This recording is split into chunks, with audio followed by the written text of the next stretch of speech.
Hi everybody, this is Ravi Nallab Reddy from Precision Academy. Today we will discuss about dissent and detention on Dr. Kafil Khan. Idi Hindu editorial, September 3rd, 2020. What we are going to learn from this session is you are going to know about dissent and detention. ఈ Kafeel Khan doctor Kafeel Khan detention గురించి అలాగా ఈ politics సంబంధించిన కొన్ని concepts మనం ఇప్పుడు అర్థం చేసుకుంటాము. ఫండమెంటల్ రైట్స్, ఫ్రీడమ్స్ అవి. సో ఈ ప్రాసెస్లో కొత్త వర్డ్స్ ఒక 12, ఒక అబ్రివేషను, ఒక idiom and phrase. So let's start. If ever any evidence was needed that Dr. Kafil Khan, a government doctor from Gorakhpur, has been a victim of state persecution, the Allahabad High Court has provided that. State persecution అంటున్నాడు. ఏదన్నా evidence కావాలంటే ఇతన్ని state persecute చేసినట్టు Allahabad bank అది provide చేసింది. Persecution means unfair or cruel treatment, unfair or cruel treatment over a long period of time because of race, religion or political beliefs. ఏ కారణంగా అయినా వీటి కారణాలుగా ఏదన్నా పర్సిక్యూట్ చేసినాము అంటే అన్ఫేర్ అండ్ క్రూయల్ ట్రీట్మెంట్ ఇస్తే దాన్ని పర్సిక్యూషన్ అంటారనమాట. So they left the country out of fear of persecution. ఇది రోమన్స్, యూదుల కాడి నుంచి ఎప్పటి నుంచినో జరుగుతున్నదే అది పర్సిక్యూషన్. దానికి సంబంధించి స్టేట్ పర్సిక్యూషన్, స్టేట్ చేస్తే స్టేట్ పర్సిక్యూషన్ అంటారు. It's 42-page order has laid bare the malefic manner in which the doctor was detained under the National Security Act on February 13th, 2020, shortly after he was granted bail and an earlier case.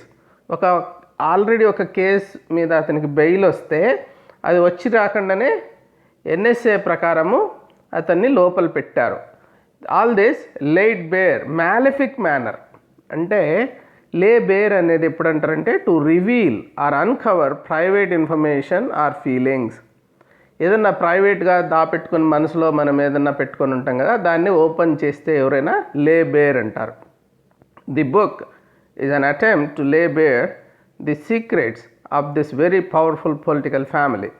అంటే వాళ్ళల్లో ఏదో secrets ఉంటే అట్లన్నీ open చేస్తుంది ఒక book అనుకో, అట్లా రాశారు. ఇక్కడ కూడా దిస్ కోర్ట్ జడ్జిమెంట్ ఏం చేసిందంటే it laid bare malefic manner అంటే causing harm or destruction. Malefic అంటే especially by supernatural means అంటే ఏదో తెలియని శక్తి చేసేదాన్ని మామూలుగా మ్యాలిఫిక్ అంటారు. She was hypnotised by a spider's malefic eyes. అంటే ఇక్కడ మ్యాలిఫిక్ మేనర్లో గవర్నమెంట్ యొక్క నేచర్ని లే బేర్ అంటే ఓపెన్ చేసింది ఈ జడ్జిమెంట్.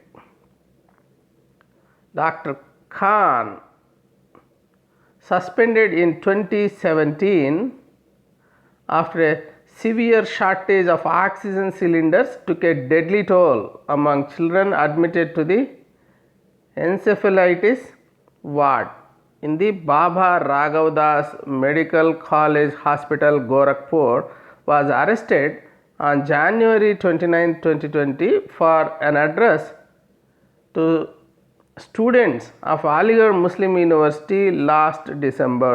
ఈ టైమింగ్ గురించి మనం ఇక్కడ చూడాలి. ఎన్సెఫలైటిస్ అంటే inflammation of the brain caused by infection or an allergic reaction అంటే మెదడు వ్యాపు అంటాం కదా, అలాంటిది. ఎన్సెఫలైటిస్ వార్డ్లో పిల్లలకి ఆక్సిజన్ షార్టేజ్ వచ్చి చనిపోయినారని అతన్ని అరెస్ట్ చేశారు. అరెస్ట్ ఎప్పుడు చేశారు? ముస్లిం యూనివర్సిటీ, అలీగఢ్ ముస్లిం యూనివర్సిటీలో అతను స్టూడెంట్స్ని అడ్రస్ చేసినప్పుడు అరెస్ట్ చేశారు. Was arrested.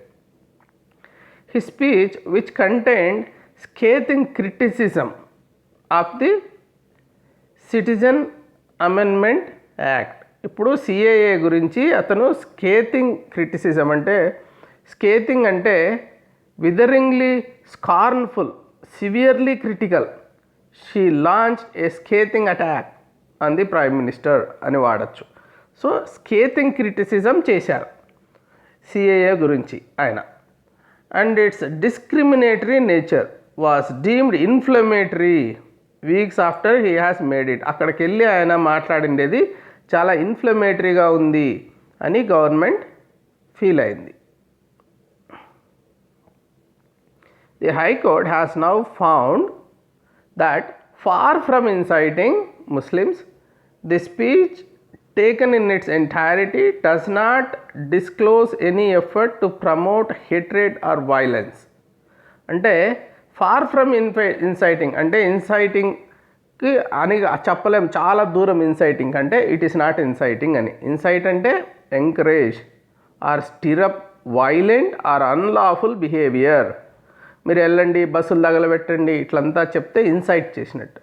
They conspired to incite riots. So incitement కాదు ఇది అని చెప్పింది కోర్టు. ది డిఎం అంటే district magistrate Aligarh, the court says used selective reading of some phrases and ignored its true intent while passing the detention order.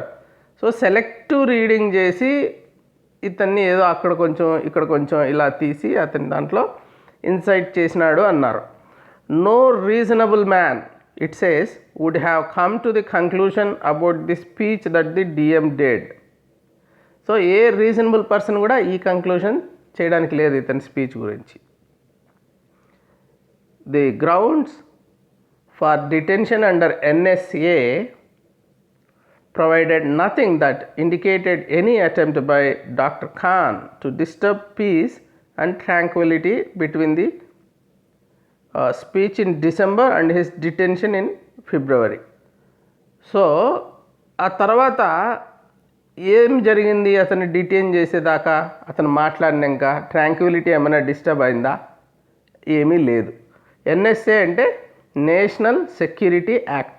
The National Security Act of 1980 అది is an act of the Indian Parliament promulgated on 23rd September 1980 whose purpose is to provide for preventive detention in certain cases and for matters connected therewith.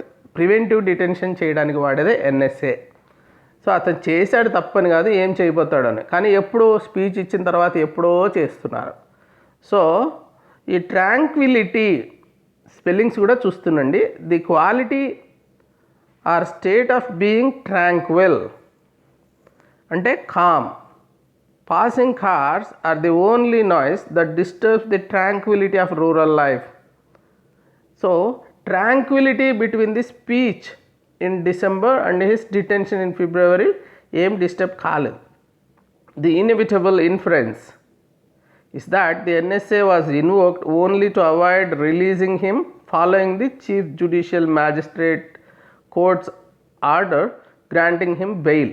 Bail వచ్చింది కదా, ఎక్కడ వెళ్ళిపోతాడో అని చెప్పి అతన్ని పట్టుకోవాలని చెప్పి వీళ్ళు ఎన్ఎస్ఏ ప్రొవోక్ చేసినారు అంతే. That is the inference. అంటే conclusion reached on the basis of evidence and reasoning. అర్థం చేసుకుంటే అదే అర్థమయ్యేది ఇన్ఫరెన్స్ అంటే అది. The process to invoke the NSA began only after the bail order. The bench comprising Chief Justice Govind Mathur and Soumitra Dayal Singh noted. ఇది judges observation అన్నమాట. The use of its stringent national security laws against political dissenters in the absence of any appeal to violence is something to be condemned in all cases. Condemn చేయాలి, దీన్నంతా ఖండించాలి మనం. However there is something perverse about the resort to preventive detention just to frustrate bail orders. Bail ఆర్డర్స్ని వచ్చినాక దాన్ని frustrate అంటే దాన్ని అతనికి డినై చేయడానికే ఇచ్చేశారు కాబట్టి దిస్ ఈజ్ పర్వర్స్ అంటున్నాడు. అంటే showing a deliberate and obstinate desire to behave in a way that is unreasonable and unacceptable. So Kate's perverse decision not to cooperate held good. సో ఇది దిస్ ఈజ్ వెరీ పర్వర్స్ ఉందన్నమాట. తర్వాత in particular the authorities have shown excessive zeal in dealing with doctor Khan. In 2017 he was arrested on charges of negligence and corruption, even though circumstances indicated strenuous effort to ensure continuous oxygen supply. ఇతని వైపు నుంచి strenuous effort అనేది ఉంది. What is strenuous effort? Requiring or using great effort or exertion. అంటే the government made strenuous efforts to upgrade the quality of the teaching profession, ఇలా వాడతారు. So strenuous effort ఇతనైతే పెట్టాడు అని క్లియర్గా తెలుస్తుంది. He spent months in prison before an inquiry absolved him of the charges of negligence and corruption, but was found to have been engaging in private practice. So absolved ante declare free from guilt. అతను తప్పు చేయలేదు, అతను తప్పు చేశారని allegation ఉంది కదా, దాన్ని absolve చేసినారంటే తప్పు చేయలేదు. So free from obligation or punishment. The pardon absolved them of any crimes. So absolved him of charges. ప్రిజన్లో పెట్టిన తర్వాత అతనికి ఛార్జెస్ నుంచి అబ్జాల్వ్ చేశారు. The paediatricians suspension is set to be revoked. Paediatrician అంటే చిన్నపిల్లల డాక్టర్. స్పెల్లింగ్ కూడా చూడండి, PAEDIATRICIA. A medical practitioner specialising in children and their disease. PE కూడా రాసుకుంటారు ఇంగ్లీష్, అమెరికన్ ఇంగ్లీష్, మనకైతే ఇది correct. Even though the verdict gives him relief, it comes after he spent 7 months in jail. 7 నెలలు జైల్లో ఉన్నాక ఆ వర్డిక్ట్ వచ్చింది. And this case will someday go to trial. The case of doctor Khan is poor advertisement of India's democratic credentials. ఇది poor advertisement అంటే చాలా బ్యాడ్గా project చేస్తుంది India credentials, democratic credentials. For it's brings to light it's propensity to criminalize dissent, single out individuals for persecution and display a general disregard for basic rights. Propensity ante inclination or natural tendency to behave in a particular way. Propensity for violence అంటారు కదా అట్లా.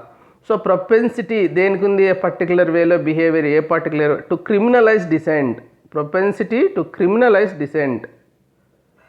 వాళ్ళ నేచర్లో ఈ criminalisation, decent ఎవడైతే వీళ్ళని కాదంటారో దాన్ని criminalise చేస్తారనమాట, వీళ్ళని వ్యతిరేకించేటోళ్ళందరినీ. That is not good for democracy. So మీరేం చేస్తారంటే ఒక 12 words నేను వాడాను, అంటే హిందూ ఎడిటోరియల్లో వాడారు. ఒక అబ్రివేషన్ NSA ఉంది, లేబర్ అనే ఒక ఈడియం ఫ్రేజ్ ఉంది. సో వీటిలన్నింటినీ వాడుతూ ఈ సేమ్ టాపిక్ మీద రాయండి, maximum number of words cover చేసేటట్టు. అప్పుడు మీ ఈ వర్డ్స్ అన్నీ మీ సొంతం అవుతాయి. Okay, thank you for joining me. Please call these numbers except the last one you can just give a message, and you subscribe to Precision channel if you want to have other notifications on new videos. Thank you very much. Bye bye.